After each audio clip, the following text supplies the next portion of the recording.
कभी अपने किसी ऐसे जानवर का तसव्वुर किया है जो शीशे का हो, नर्म नहीं, मजबूत और चमकता हुआ, एक चमकदार जादुई वजूद।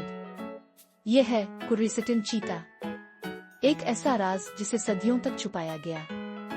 एक दूर उफ्तादा सल्तनत में, जहां साए बोलते थे और खामोशियां भी कुछ कहती थी, वहां एक चीता मौजूद था जो मुकम्मल तौर पर शीशे से बना हुआ था। इसके जिस्म पर हजारों आईने लगे थे और हर आईना एक कहानी सुनाता था। इसकी आंखों में एक ऐसी रोशनी थी जो सीधा इंसान के दिल में आ उतर जाए। कहा जाता है जो इसकी आंखों में झंकता, इसे अपनी जिंदगी का सबसे छुपा हुआ, सबसे खौफनाक सच दिखाई देता। लेकिन हर कोई सच नहीं सह सकता। इसीलिए बादशाह ने फरमान जारी किया, कोई भी चीते के करीब न जाए।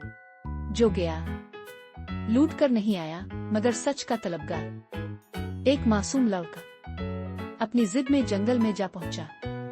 इसने खामोशी से कदम बढ़ाए और चीते के बिल्कुल सामने जा खड़ा हुआ।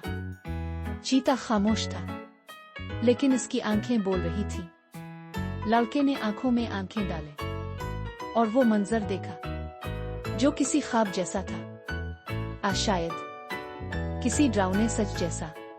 क्या वो लड़का वापस आया? वो भी उन कई कहानियों में दफन हो गया। कहानी का अंजाम वही जानेगा जो इसे देखने की हिम्मत रखता है।